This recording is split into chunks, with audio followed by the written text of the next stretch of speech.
Découvrez l'incroyable histoire du Nouveau Testament révélé, un voyage transformateur et sacré. Dans la 3e année de Joachim, lorsque l'obscurité s'étendait sur la terre promise, un homme de Tarse s'éveilla, empli de rigueur et de zèle. Saul, pharisien fervent, était reconnu parmi ses pairs pour sa connaissance des Écritures et son ardente défense de la foi juive. Dans la ville qui était le berceau de la pensée hellénistique, il s'élevait avec une colère inextinguible, convaincu que les enseignements des chrétiens qui suivaient le nom de Jésus de Nazareth ébranlaient les fondements de leur tradition sacrée. Alors que les tensions augmentaient, Saul s'apprêtait à se diriger vers Damas, déterminé à poursuivre ceux qu'il voyait comme des hérétiques. Ce voyage, loin d'être anodin, était chargé de promesses de violence et de justice selon sa propre compréhension. Il marchait, entouré de compagnons, sa foi inébranlable le conduisant sur la route poussiéreuse. Soudain, dans un éclat de lumière éblouissant, l'obscurité du chemin s'estompa. Ses compagnons tombèrent de terreur, mais lui, Saul, se retrouva à genoux, plongé dans l'aveuglement, d'étonnement de toute son existence. « Saul, Saul, pourquoi me persécutes-tu » résonna la voix, vibrante et intimidante, brisant le silence pesant qui entourait sa détermination. Ces mots s'enfonçaient dans son âme, comme une flèche, éveillant en lui un tumulte de doutes et d'interrogations. Ce fut là le tournant. Le début d'une transformation divine, conduit à Damas dans un état d'aveuglement, Saul se retrouva enfermé dans un silence qui pesait lourdement sur son cœur tourmenté. Pendant 3 jours, il jeûna, confronté à ses propres démons, réfléchissant à sa vie marquée par la rigueur et le jugement. Chaque pensée le hantait davantage, son âme était tourmentée par le poids de sa culpabilité et le souvenir des souffrances qu'il avait infligées. À des kilomètres de là, Dieu chercha un homme fidèle, Anania, un disciple effrayé mais obéissant. L'ordre divin lui parvint. Va, et trouve cet homme de Tarse. L'hésitation s'installa dans le cœur des Anania, tourmenté par la crainte. Comment s'approcher de l'homme dont le nom était synonyme de persécution? Mais sa foi, bien ancrée, prévalut sur sa peur. Ainsi commença le voyage des Anania, tremblant mais résolu, en direction de la maison où Saul demeurait. Lorsque leurs regards se croisèrent, la tension était palpable, un chrétien et son persécuteur face à face. Avec une voix tremblante, Anania s'approcha et posa les mains sur Saul. « Frère Saul, le Seigneur m'a envoyé pour que tu recouvres la vue et sois rempli du Saint-Esprit. » À cet instant, des écailles tombèrent des yeux de Saul, et il vit le monde non seulement dans la lumière, mais à travers la grâce. En recevant son baptême, l'identité de Saul se transforma en celle de Paul. Un homme, autrefois armé de colère, nourrit maintenant une passion renouvelée pour la vérité divine. Le chemin qu'il avait parcouru vers Damas était un chemin vers la rédemption, mais des réflexions amères persistaient. Était-il réellement digne de cette grâce? Ce voyage, teinté de mystère et de révélation, était à peine commencé. Avant de continuer avec ce récit biblique incroyable, je veux m'assurer que vous ne manquez aucune de ces histoires puissantes des Écritures. Cliquez sur l'icône de cloche et sélectionnez toutes les notifications. Ces narratifs bibliques ont transformé d'innombrables vies à travers l'histoire. Si la parole de Dieu à travers cette histoire vous bénit, s'il vous plaît aimez et partagez avec quelqu'un qui a besoin d'entendre sur la fidélité de Dieu aujourd'hui. Dites-moi dans les commentaires, quelle histoire biblique a le plus impacté votre parcours de foi? Je suis toujours émerveillé de comment la parole de Dieu parle au cœur à travers les générations. Maintenant continuons avec ce que le Seigneur fit ensuite, alors que Paul s'avançait dans cette nouvelle vie pleine de promesses. Les échos de son passé résonnaient encore dans son cœur. Le défi de la foi, les luttes intérieures, et la peur d'être rejeté par ceux qu'il avait côtoyés dans sa vie antérieure l'attendaient. Le voyage vers Damas, bien qu'achevé, marquait le début d'une épopée des épreuves et de révélations. L'ombre de l'ancienne identité planait encore, mais il savait que la lumière qui l'avait frappé ne devait pas seulement se voir dans son âme, mais aussi briller dans les ténèbres du monde qui l'entourait. Une aventure lui était destinée pour proclamer l'Évangile au milieu des nations. Le chemin de Paul, celui de la lumière, commençait ici. Dans les jours qui suivirent son baptême, Paul se trouvait dans un état de profonde contemplation. Ses pensées luttaient entre l'ombre de son passé et la lumière d'une nouvelle vocation. Il s'installait dans la communauté chrétienne de Damas, un endroit qui, auparavant, lui aurait semblé étranger et hostile. Les chuchotements de méfiance et de suspicion le suivaient, mais une force nouvelle, vivante, pulsait dans ses veines, lui rappelant sans cesse l'intervention divine qui l'avait transformé. Alors que Paul passait du temps avec les disciples, il s'immergea dans la prière et l'étude des Écritures, cherchant ardemment à comprendre le dessein de Dieu pour lui. En ces temps de solitude, il se remémorait les Saintes Écritures, réalisant avec émerveillement que les prophéties qui parlaient du Messie prenaient forme dans sa propre vie. Il se concentra sur les paroles du prophète Ésaïe. « Je t'ai établi comme lumière des nations, pour être mon salut jusqu'aux extrémités de la terre. » Ésaïe 49, 6. Cette lumière était désormais la sienne à proclamer. Toutefois, et l'arrière-plan des expériences de l'apôtre restait un lourd fardeau. La peur de la persécution se mêlait à l'angoisse que ses anciens coreligionnaires, désormais avertis de sa conversion, viendraient le chercher. En effet, peu de temps après, les Juifs de Damas complotèrent pour le tuer, horrifiés par sa tournure inattendue. Mais ici aussi, le Seigneur le protégea. Les disciples, conscients de la menace pesante sur Paul, conspirèrent pour sa fuite. Une nuit, il fut descendu dans un panier à travers la muraille de la ville, échappant ainsi à ses ennemis. Une fois arrivé à Jérusalem, Paul se présenta aux apôtres, mais fut accueilli avec suspicion. « N'est-ce pas là celui qui persécuta les disciples » murmurait-il entre eux, écrasés par l'incertitude. Mais Barnabé, un homme d'encouragement, s'avança pour défendre Paul. Il raconta comment Dieu l'avait transformé et comment, avec audace, Paul avait proclamé Jésus à Damas. Sa voix résonna dans la salle, comme une lueur d'espoir dans une tempête de méfiance. Désormais accepté parmi ceux qu'il avait persécutés, Paul embrassa ses disciples avec un cœur brûlant. Son zèle pour l'Évangile avait repoussé les ténèbres qui l'entouraient. Partout où il se dirigeait, il partageait les nouvelles de Jésus, prêchant dans les synagogues avec une conviction renouvelée. Quelle force que de voir les cœurs durement endurcis et s'adoucir devant les promesses de Christ. Cependant, les conflits ne tardèrent pas à s'intensifier. Les opposants de Paul, épris d'une hostilité renouvelée, commencèrent à l'affronter verbalement, le défiant dans ses enseignements. Paul, plongé dans la prière, se souvint de la promesse que le Seigneur lui avait faite. « N'aie pas peur, mais parle, et ne te tairai pas, car je suis avec toi. » Acte 18, 9-10. Ce fut alors que la puissance du Saint-Esprit se manifesta avec une intensité renouvelée. Et elle comprit que sa mission n'était pas simplement de prêcher, mais de voir des vies non seulement transformées, mais enflammées par l'amour de Dieu. Chaque action, chaque mot prononcé dans la foi, était un témoignage vivant de la grâce qu'il avait reçue. Le plan divin se déployait lentement et, à travers ses luttes, Paul réalisait que chaque épreuve était un pas de plus vers l'accomplissement de sa mission divine. Alors qu'il contemplait à la fois son passé et sa nouvelle destinée, il se mit à réfléchir sur les promesses de Dieu envers ceux qui prennent position pour sa volonté. Et dans son cœur, une vérité résonna. Le Seigneur a un plan pour chaque vie, et même le pécheur le plus égaré peut être utilisé pour la gloire de son nom. Ce moment, seul et prudent dans ses pensées, le plaça sur le chemin d'une œuvre puissante et frémissante, alors qu'il s'engageait à révéler les secrets insondables du royaume des cieux. La voix de Dieu s'élevait en lui, faisant écho aux révélations à venir. « Car je sais quel projet j'ai formé à votre égard, dit le Seigneur, projet de paix et non de malheur, afin de vous donner un avenir et un espoir. » Jérémie 29, 11. Dans les jours suivants, l'atmosphère à Jérusalem était tendue. La nouvelle de la conversion de Paul s'était répandue comme une traînée de poudre, suscitant à la fois surprise et méfiance. Paul, tout en prêchant avec ferveur, était conscient que ses anciens camarades de la loi, ceux qui partageaient avec lui un zèle farouche pour la tradition, le regardaient avec une antipathie croissante. Il voyait dans leur visage la lutte intérieure qu'ils vivaient face à un message qui semblait contredire la doctrine à laquelle ils étaient attachés. Chaque jour, sans relâche, Paul enseignait dans le temple et les synagogues, proclamant que Jésus est le Messie. Ses paroles résonnaient avec une puissance qui venait du Saint-Esprit, captivant les cœurs de plusieurs, mais irritant aussi ceux qui s'accrochaient aux vieilles croyances. Il était devenu un témoin ardent de la résurrection du Christ, mais à quel prix? Les menaces de violence contre lui grandissaient. Des hommes conspirateurs se regroupaient, jurant de mettre un terme à ses proclamations. Un soir, alors qu'il réfléchissait aux événements tumultueux de la journée, une vision lui apparut. Il vit le Christ, puissant et glorieux, descendant du ciel. « Paul, ne crains pas, lui dit Jésus.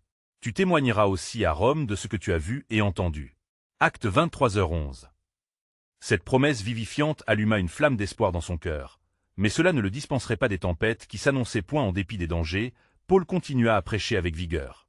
Au fil des jours, il attira à lui non seulement des Juifs, mais aussi des Grecs et des Romains, promettant un salut qui transcendait les frontières culturelles et raciales. Sa main était toujours travaillée par la fatigue, et ses yeux souvent cernés de sommeil, mais il ne reculait jamais devant l'adversité. Sa détermination à propager l'Évangile était un reflet tangible du changement radical qui s'était opéré en lui. Le conflit final ne tarda pas à éclater. Accusé d'avoir amené des étrangers dans le temple, Paul fut arrêté, humilié par ses anciens compatriotes. Les cris rageurs des foules résonnaient dans ses oreilles. « Ôtez-le » criait-il avec frénésie. Mais quand il prit la parole, c'était pour clamer la vérité de son expérience, parlant de la grâce qu'il avait reçue. Son témoignage de la lumière qui l'avait frappé sur le chemin de Damas revêtait une puissance incommensurable, frappant d'étonnement ses accusateurs. Cependant, alors qu'il s'adressait à la foule, une voix résonna dans son cœur. « N'aie pas peur, Paul. Chaque mot que tu prononces satisfait au plan divin que j'ai pour toi. Dans cette heure de crise, Paul savait que son sort était entre les mains de Dieu. Et la nuit tomba sur Jérusalem, alors que Paul demeurait enchaîné. Dans l'obscurité, il se remémora les saintes Écritures, se rappelant de la promesse de Jérémie. Car je sais quel projet j'ai formé à votre égard, projet de paix et non de malheur, afin de vous donner un avenir et un espoir. Et dans son cœur, il trouva la force de persévérer. Tout en naviguant dans les flots tumultueux de sa mission, Paul comprit que son appel allait bien au-delà de ce qu'il avait d'abord imaginé. Il était désormais un instrument entre les mains du Créateur, un ambassadeur du royaume. Quelles alliances se forgeraient dans les ombres des prisons? Quel avenir se dessinait pour cet apôtre des nations? Son regard se leva vers le ciel étoilé. Le chemin était encore long et incertain, mais une promesse résonnait en lui, ignorée par le monde, mais pleinement réalisée dans le cœur de Dieu. Dans le silence sacré, il ne pouvait que méditer, car nous sommes ses ouvriers, et vous êtes le champ de Dieu, l'édifice de Dieu. 1 Corinthiens 3h9. Le plan du Seigneur se déployait, mystérieux et glorieux, prêt à être révélé dans la puissance de sa grâce. Les jours s'écoulaient dans une atmosphère de tension palpable à Jérusalem, et les ombres avaient commencé à s'allonger sur l'esprit de Paul, alors qu'il se tenait déférent dans ses chaînes.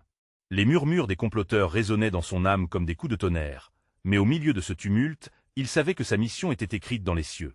Les croyants l'entouraient avec adoration, mais certains, figés par leur incrédulité, faisaient l'écho aux murmures de mécontentement. L'arrestation de Paul avait suscité une réaction de la part des autorités.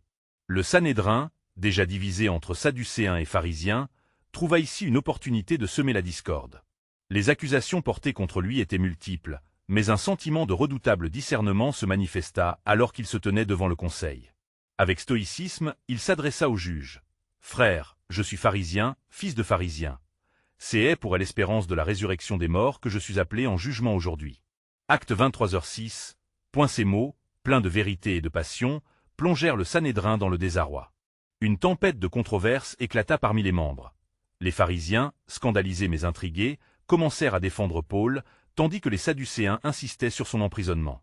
En voyant la division, le tribun daigna faire évacuer Paul pour éviter une émeute. Dans la prison sombre où il était conduit, Paul ne ressentait ni désespoir ni abandon. Là, dans le silence lourd, une nouvelle vision lui fut donnée. Il vit à nouveau le Christ, entouré de lumière, vibrant de promesses. « Courage, Paul.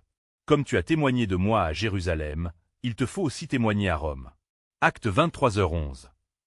Ces mots allumèrent en lui une certitude irrésistible.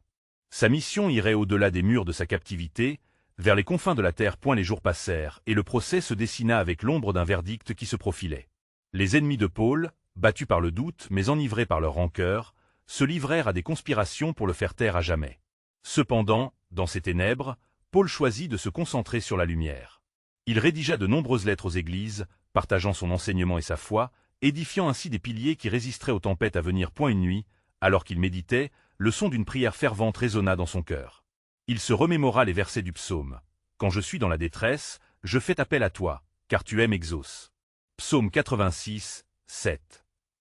Ces mots, profondément ancrés dans sa mémoire, l'inspiraient, lui rappelant que même dans l'adversité, Dieu était son refuge. Son cœur battait à l'unisson d'une promesse éternelle, tandis que ses pensées s'élevaient vers le ciel en une supplication silencieuse. Le jour où il devait se présenter devant le gouverneur approchait. Le tribunal était rassemblé, des visages familiers et étrangers se pressaient pour entendre son témoignage. Paul, fortifié par ses visions et ses réflexions, se leva avec assurance. Dans son discours, il raconta son voyage depuis Damas jusqu'à Jérusalem, gravant dans les cœurs le récit de la grâce qu'il avait rencontrée. Alors que les murmures se levaient une fois de plus, il sut qu'il le témoignait non seulement pour lui-même, mais pour tout ce que Dieu souhaitait atteindre à travers lui. Et dans ce moment d'intense tension spirituelle, le Saint-Esprit descendit avec une force renouvelée, comme un souffle de vie sur les auditeurs. Le plan de Dieu pour Paul s'éclaircissait de jour en jour, une œuvre qui évoluerait au-delà de ce monde, vers un accomplissement plus grand. Et ainsi, dans le tumulte de ses épreuves, il réfléchit sur ces mots puissants. « Car je sais que mes pensées ne sont pas vos pensées, et vos voix ne sont pas mes voix. » Ésaïe 55, 8. Au loin, les rivages de Rome l'appelaient, un paysage à découvrir dans la révélation sacrée que Dieu préparait pour ses fidèles. Alors que la lumière du jour perçait faiblement les barreaux de sa prison, Paul restait enfermé dans ses pensées, se remémorant chaque mot, chaque vision qu'il avait reçue. L'espoir d'une audience devant le gouverneur le remplissait d'une résolution nouvelle. Ses pensées s'attardaient sur la promesse que le Christ lui avait faite. Il serra les poings, se penchant sur la possibilité de témoigner de façon plus large, d'implanter les graines du royaume de Dieu là où elles n'avaient pas encore germé. Le jour tant attendu arriva. Les échos des pas des gardes résonnaient à travers les couloirs sombres alors qu'on le menait devant Félix, le gouverneur. La salle d'audience s'étendait devant lui, ornée de marbre et de faste, mais Paul n'y voyait que les âmes qui avaient besoin de connaître la vérité. Par ses chaînes, il était un messager chargé d'un royaume qui transcende les royaumes terrestres. Lorsque Félix lui fit signe de parler, Paul, fortifié par le Saint-Esprit, prit une profonde inspiration. « J'apparais aujourd'hui devant vous, non pour revendiquer mon innocence, mais pour proclamer la puissance de ce que j'ai vécu. Je suis ici parce que j'ai été le témoin de Jésus, le Nazaréen, qui est mort et ressuscité. » Sa voix résonna avec une clarté percutante, remplissant la cour d'une présence divine. Les murmures envahirent la salle comme une tempête. Les religieux, l'ennemi de Paul, avaient été tentés de mener leur lutte, mais ils ne comprenaient pas qu'un nouveau vent spirituel se levait. Félix, intrigué et troublé, écoutait d'une oreille attentive. Paul continua de partager son histoire, son appel, et la mission que les cieux lui avaient confiée, accentuant chaque point avec l'assurance d'un homme qui savait ce que signifiait se tenir dans la faveur de Dieu. Les accusations, à peine des mouches devant la puissance de son témoignage, et s'évanouirent face à la majesté de la grâce. Malgré cela, Félix, débordé par la pression des autorités et ses propres craintes de rébellion, frémit sous cette révélation. Il savait qu'il se tenait devant un homme dont la foi était plus puissante que les chaînes qui le retenaient. « Si seulement je pouvais voir ce que vous voyez », murmura Félix, secoué par un mélange de crainte et de conviction. Mais le jour n'était pas encore venu pour lui.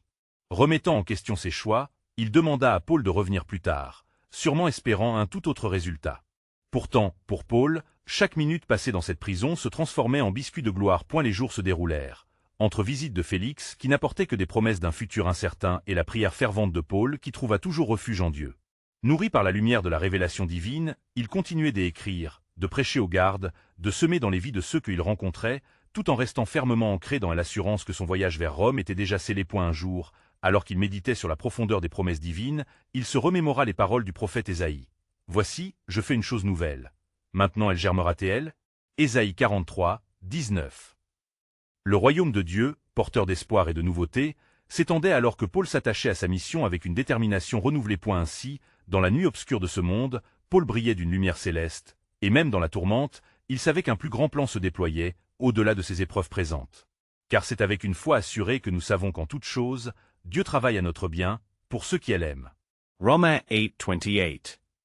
Les rivages de Rome, illuminés par la promesse divine, se dessinaient à l'horizon de son cœur. Et là, dans le mystère des voies du Seigneur, Paul attendait avec une impatience sainte, conscient qu'il se préparait à entrer dans l'accomplissement du dessein de Dieu, un voyage qui bouleverserait les nations.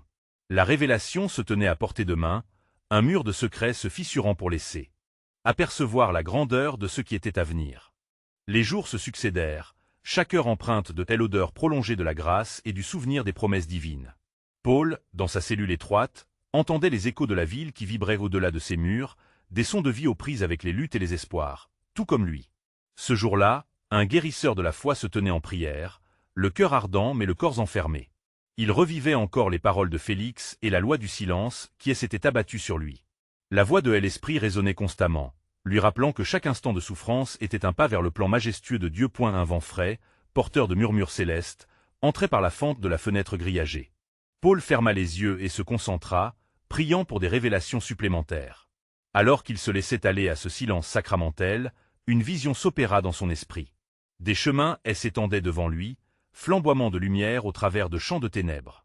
Il voyait des hommes et des femmes de différentes nations, assis ensemble, tendant des mains vides, attendant une parole de vérité. Paul sut alors, avec une certitude spirituelle, que son emprisonnement n'était pas une fin, mais un début pour une œuvre bien plus grande. Soudain, une ombre se projeta dans l'ouverture de la porte, interrompant sa réflexion. C'était un soldat romain, avec un regard impassible. « L'ordre vient d'en haut, Paul », annonça-t-il d'un ton neutre. Paul savait que l'ordre de César était parfois aussi divin que le message qu'il portait. Un frisson d'excitation parcourut son âme alors qu'il se préparait à témoigner à nouveau. Ne serait-ce pas ce jour-là, où la lumière brillerait à travers les ténèbres des cœurs de César? Il fut conduit à nouveau devant Félix, dont l'angoisse barrait le visage. Le gouverneur était pris entre la pression de ses supérieurs et son agitation intérieure. Les accusations pesaient lourdement sur lui, et en cet instant, Paul s'apprêtait à démontrer pourquoi il devait libérer ses âmes de l'ignorance. « Vous avez besoin de vérité, Félix », commença Paul avec une audace tranquille, son regard perçant le cœur du gouverneur. La sécurité que vous recherchez ne se trouve pas dans le pouvoir, mais dans le chemin du Sauveur. Les paroles de Paul, telles des flèches précises, touchèrent la sensibilité de Félix, qui frissonnait sous le poids des enjeux. La crainte qu'il ressentait n'était pas uniquement celle qui venait des hommes, mais celle qui jaillissait de la conscience d'un homme face à la grandeur divine. Paul parla longuement des promesses du Messie, de l'amour inconditionnel du Christ, de sa mort et de sa résurrection, tandis que le gouverneur, à la fois captivé et trouble, écoutait, suspendu entre son ambition et la vérité divine. Le silence dans la salle était palpable, comme si même les murs prenaient acte de la présence de l'Esprit Saint. « Que ferai-je, Paul » demanda Félix, son visage trahissant une lutte intérieure. « Si je ne peux pas ignorer ce que vous dites, alors que dois-je voir ?» Paul vit le combat de l'âme de Félix dans ses yeux. « Mon ami, regardez au-delà de votre peur. L'amour de Dieu n'est pas fait de règles, mais de la vraie liberté. Soyez renouvelés dans votre esprit. » En ce moment, Paul savait que ce qu'il déclarait n'était pas seulement pour Félix, mais pour tous ceux qui l'écoutaient et pour les générations à venir. Les heures passèrent, tandis que le temps s'étirait comme l'élastique de la promesse divine. Quand finalement Félix s'éloigna, le cœur lourd de questions, Paul sentit une paix profonde s'installer en lui. Chaque mot qu'il avait prononcé ne serait pas vain. Il usa de ce moment pour écrire une lettre aux églises, les encourageant à accompagner leur foi par des actes d'amour et de patience. Son esprit, à l'affût des réalisations divines, se connectait avec les Écritures qui proclamaient « Car je connais les projets que j'ai conçus pour vous, dit l'Éternel. Projets de paix et non de malheur, afin de vous donner un avenir et de l'espérance. » Jérémie 29, 11. Paul, le fervent serviteur, savait que Dieu préparait la voie, même au cœur de l'indécision humaine. Les rouages du ciel se mettaient en place, et la lumière de l'amour était sur le point d'envahir les ténèbres de ce monde, révélant ainsi davantage de son plan souverain. Le chemin vers Rome semblait moins dangereux maintenant, car un voyage divin était imminent, et la reconnaissance de ce miracle grandissait dans son cœur. Alors que les jours continuaient de défiler dans la chaleur étouffante de la prison, Paul demeurait déterminé. Ses pensées, nourries par la prière et les révélations du Saint-Esprit, l'éloignaient des chaînes physiques qui l'entouraient. Il savait que chaque larme versée et chaque soupir de peine ouvrait une porte sur le cœur des hommes vers lesquels il avait été envoyé. Le lendemain, Paul fut de nouveau amené devant Félix. Mais cette fois, un mur de résistance semblait entourer le gouverneur. D'autres notables l'accompagnaient, leurs visages déformés par le scepticisme, ils étaient les gardiens de telle ancienne loi, peu disposés à embrasser la nouveauté de l'Évangile. Paul, cependant, n'était pas un homme à reculer devant l'opposition. « Paul, » commença Félix, sa voix chargée de tension, « il y a des rumeurs de traîtrise à ton sujet. Que dis-tu pour ta défense ?» Paul, sans aller dans le détail des accusations, leva les yeux vers celui qui l'interrogeait. « Si je ne suis pas en danger aux yeux de Dieu, alors je n'ai rien à craindre des hommes. Je suis ici pour témoigner de la vérité du Christ, qui a été crucifié, mort, puis ressuscité. » Ces mots, vibrants d'énergie, percutèrent l'assemblée comme une tempête dans une mer calme. Les murmures des présents témoignaient de tel effet de son discours. « Comment peux-tu parler ainsi de celui qui est considéré comme un juste parmi nous ?»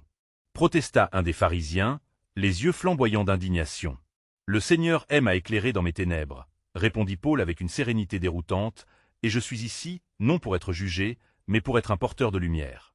Je suis l'instrument du plan de Dieu, appelé à prêcher à toutes les nations, à tous ceux qui cherchent la vérité. » À ces mots, un frisson parcourut la salle. Félix, partagé entre crainte et curiosité, regarda Paul avec une incompréhension palpable. L'ambiance était chargée d'une tension spirituelle, comme si le ciel lui-même retenait son souffle. « Que dois-je faire pour être sauvé ?» demanda Félix enfin, plutôt pour lui que pour Paul. « Crois au Seigneur Jésus, » rétorqua l'apôtre avec ferveur. « Reçois-le dans ta vie, et la lumière de sa grâce te délivrera de tes peurs. » En parlant, Paul ne réalisait pas que des âmes, au-delà de Félix, attendaient la même déclaration libératrice. Les cœurs présents, comme les voiles des navires, étaient en train d'être gonflés par le souffle de tel esprit. Des murmures circulèrent alors que des membres de l'assistance commençaient à poser des questions sur la foi qu'il prêchait. Quelque chose était en train de se produire. Une réparation se filtrait dans la composition de la rencontre, une confrontation étonnante entre l'ombre et la lumière. Peu à peu, Félix se leva, son visage marbré d'une lutte intérieure. Il regardait autour de lui comme cherchant quelque chose qu'il ne pouvait pas nommer. Juste à ce moment, un éclat de soleil, illuminant à travers la fenêtre, couvrit Paul de lumière. « Je vais te laisser, » conclut Félix, le regard perturbé et pensif. « Je dois réfléchir à ces choses. » Alors que Félix se retirait, Paul savait qu'une graine avait été semée, et que le Saint-Esprit préparerait le chemin pour des révélations puissantes. Il se mit à prier pour chaque cœur troublé, chaque esprit en quête. L'ombre de la prison avait disparu face à la splendeur de la lumière divine. Dans ce moment, Paul se rappela les mots écrits dans l'Écriture. Le Seigneur comblera chaque désir de votre cœur selon sa richesse dans la gloire. Philippiens 4h19. Cette promesse était à la fois une source d'encouragement et une grande responsabilité. La vérité battait dans le cœur de Paul. Le plan de Dieu ne se limitait pas à sa délivrance, mais s'étendait à travers chaque ville, chaque église. Il savait que la lumière, elle n'avait pas encore fini de briller. La lumière serait le témoignage du plan de Dieu, révélant plus encore dans la procession des jours à venir, car dans la profondeur de l'obscurité, la promesse divine s'accomplissait. Je suis la lumière du monde. Jean 8h12. Alors que le soleil se couchait lentement sur le ciel de Césarée, Paul restait en proie à une profonde méditation. Ses pensées, telles des vagues tumultueuses, déferlaient sur les révélations qu'il avait reçues. Ce moment passé devant Félix n'était pas simplement une rencontre entre un accusé et un gouverneur, mais un clash monumental entre le royaume des ténèbres et la lumière céleste. Des précisions du Saint-Esprit résonnaient en lui. Le temps est proche, et ce que je fais dans les cœurs n'est qu'un prélude. Sa prière ne s'arrêta pas là. Il implorait le Seigneur pour tous ceux qui, comme Félix, se trouvaient à la croisée des chemins. Il douterait, mais il serait finalement appelé à croire. Le lendemain, Paul fut encore une fois convoqué. Cette fois, il était entouré de nombreux croyants, des hommes et des femmes à la fois ferventes, qui étaient venus témoigner de l'impact d'un message déjà semé. L'atmosphère était chargée de la présence du Saint-Esprit. À son arrivée, Félix, toujours assis sur son trône de jugement, ne semblait pas aussi indifférent. Ses gardes, visiblement perplexes, observaient attentivement, l'intrigue grandissant dans l'air. La résistance, bien que toujours présente, commençait à faiblir. Paul, commença Félix, ses yeux se plongeant dans ceux de l'apôtre, des voix parlent de ce Jésus que tu prêches. Qui est cet homme que certains considèrent comme leur sauveur? La question résonna comme un défi. Paul, imbu d'un nouvel élan, répondit, Jésus est le chemin, la vérité et la vie. Aucun ne vient au Père sans passer par lui. D'un incrédule, il a fait un apôtre, et de ceux qui marchent dans les ténèbres, il fait des porteurs de lumière. Ces mots s'élevèrent dans la salle, comme un parfum de vérité qui flottait sur les âmes. L'assemblée était captive, leur cœur battant à l'unisson avec cette déclaration. Chaque regard échangé, chaque mur de scepticisme semblait vaciller. Un des pharisiens se leva, faisant face à Paul avec une intensité palpable. « Et que dis-tu des écrits de Moïse? Ne sais-tu pas que nous devons observer la loi ?» Paul, sans hésitation, répliqua avec amour, « La loi est sainte, mais elle ne peut sauver. Auparavant, j'étais comme toi, convaincu que la lettre pouvait donner vie. Mais j'ai rencontré celui qui a accompli la loi en moi. Croire en Christ ne contredit pas Moïse, mais le complète. » À cet instant, Félix se leva, contemplant la lutte à l'intérieur de lui. Les voix murmuraient autour de lui, les murmures croissant comme une mer en colère. « Qu'est-ce que cela signifie pour moi, Paul?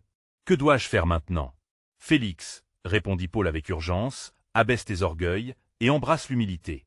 Repens-toi, sinon l'Esprit te persuadera de ta condition perdue. Le temps de ta délivrance est aujourd'hui. L'air vibra avec une profondeur spirituelle, et les cœurs de ceux présents tendaient vers cette vérité révélée. Pendant que Paul continuait, il esquissa un aperçu d'une promesse divine dépassant le moment présent. Ce que vous vivez ici est une préparation, un avant-goût des choses à venir. Dieu ne retarde pas ses promesses, comme certains le pensent. Quand Félix quitta la salle, une silhouette de désespoir mêlée à une lueur d'espoir persistait sur son visage. Paul savait à l'intérieur de lui qu'une œuvre avait commencé, bien que le chemin vers la rédemption fût encore obscur. Le Saint-Esprit parlait à son âme alors qu'il se revoyait en prison, entouré de barreaux, et pourtant libre en vérité. L'ombre pouvait être profonde, mais la lumière serait toujours plus forte. C'est alors qu'il se souvint d'Ésaïe. « Voici, je fais une chose nouvelle. Maintenant cela germe-t-il? Ne le savez-vous pas » Ésaïe 43, 19. La promesse de Dieu se tenait là, prête à se manifester dans la vie de ceux qui étaient appelés à croire. La portée de son message était bien plus grande que lui-même. Un appel universel vers la lumière et la vérité était en cours.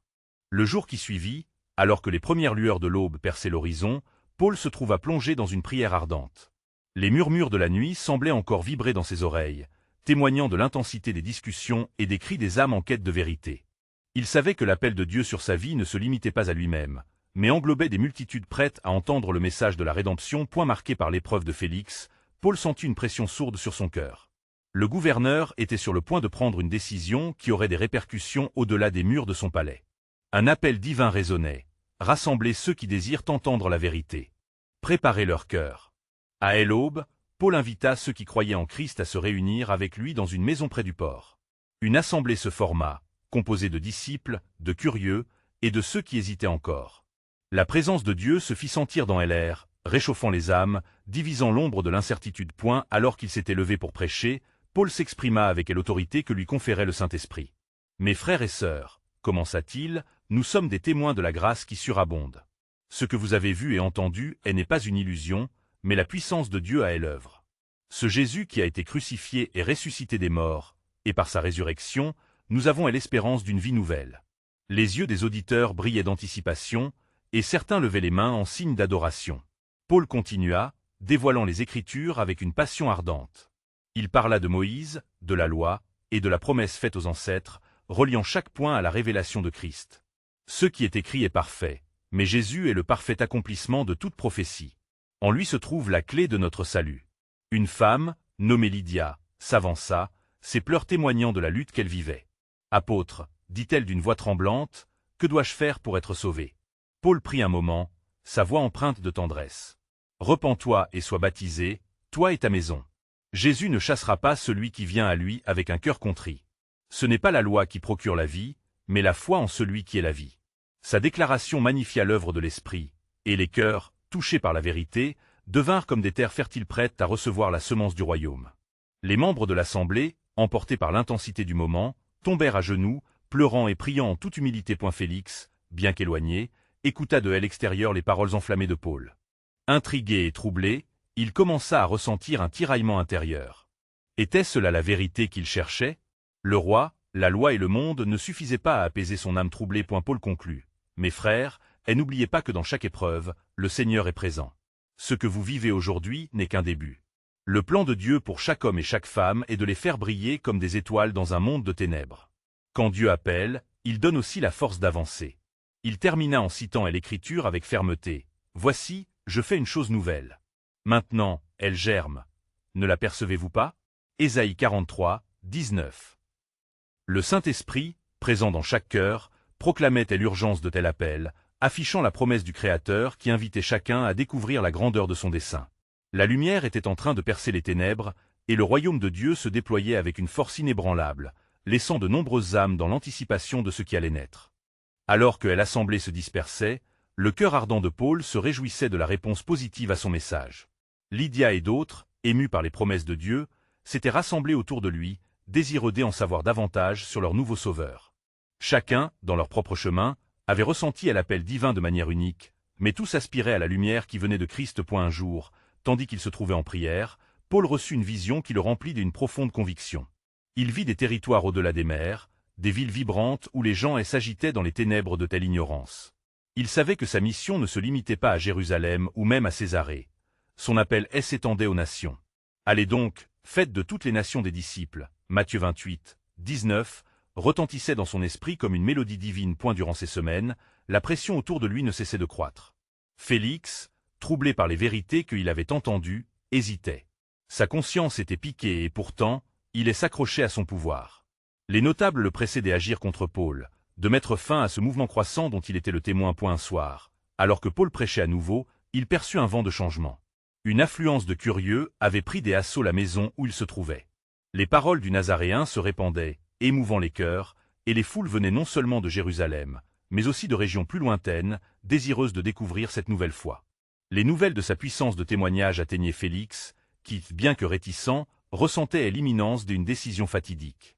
Un jour, le gouverneur convoqua Paul une nouvelle fois, un appel qu'il attendait avec impatience mêlée d'appréhension. « Que y est-ce encore, Paul » demanda Félix. Son visage trahissait une lutte entre sa position de pouvoir et son désir de connaître la vérité qui l'effrayait. Paul, en réponse, déclara avec assurance « Je ne suis pas ici pour défendre ma vie, mais pour proclamer la vérité que le Christ a apportée. Ce n'est pas par moi que vous êtes troublés, mais par la lumière qui brille dans l'obscurité. » Chaque mot de l'apôtre était comme une flèche, atteignant le cœur du gouverneur. Félix, conscient du désarroi qui s'installait parmi ses pairs, savait que l'auditoire n'était pas que le temple de jugement. Les ouvriers de la foi l'observaient, leur regard porteur d'espoir, de changement. La tension s'épaississait, et les murmures des opposants de Paul devenaient de plus en plus forts. « Je vois bien ce que vous enseignez apporte à beaucoup, mais en moi, il y a aussi des doutes. » Félix confessa finalement. Paul, sentant la porte de l'âme de Félix entr'ouverte, répondit avec un regard sincère. « La clé Félix, réside dans la repentance. Dieu ne cherche pas la perfection, mais des cœurs brisés qui se tournent vers lui. Si vous le cherchez sincèrement, vous le trouverez. À ce moment, une lumière s'alluma dans l'esprit de Félix. Paul savait qu'il était sur le point d'énoncer un changement crucial. La promesse que le Seigneur l'accompagnait le galvanisait. Il se leva et continua. « Souviens-toi des paroles du prophète. Voici, je fais une chose nouvelle, cela germe maintenant. Ne le savez-vous pas » Ésaïe 43, 19. Point devant ces déclarations, Félix se leva, perplexe et ébranlé. Il réalisa que chaque discours de Paul résonnait avec une puissance qui dépassait son propre entendement. Les chaînes des préjugés pesaient sur ses épaules, mais la possibilité d'une nouvelle lumière brillait devant lui. La session se termina, mais cela ne signifiait pas la fin. Paul parlait en son esprit. Les plans de Dieu sont souvent révélés au milieu du tumulte. Quand les cœurs sont ouverts à écouter, même le doute peut se transformer en une lumière d'espoir. S'agissait-il du moment où Félix prendrait la décision de se tourner vers le Seigneur? Alors qu'il s'éloignait, Paul savait qu'une autre bataille pour Belle. Et bien délivrer la lumière de Dieu dans les ténèbres venait de commencer. Dans son cœur, il se tenait prêt à faire face aux défis à venir, conscient que chaque instant était teinté des plans souverains de son Dieu. La lumière ne tarderait pas à se révéler totalement. Car Dieu avait un projet, et Paul énonçait une promesse et une vérité inébranlables. Quand nous sommes dans le plan de Dieu, même les tempêtes des plus hauts murs ne peuvent entraver notre mission. Ainsi, les jours passaient, et la lumière de l'Évangile allait continuer à briller, non seulement à Césarée, mais au-delà, vers des horizons encore inexplorés. L'univers attendait encore d'être touché par les promesses jadis faites, des promesses qu'un peuple résili disputerait avec foi et audace.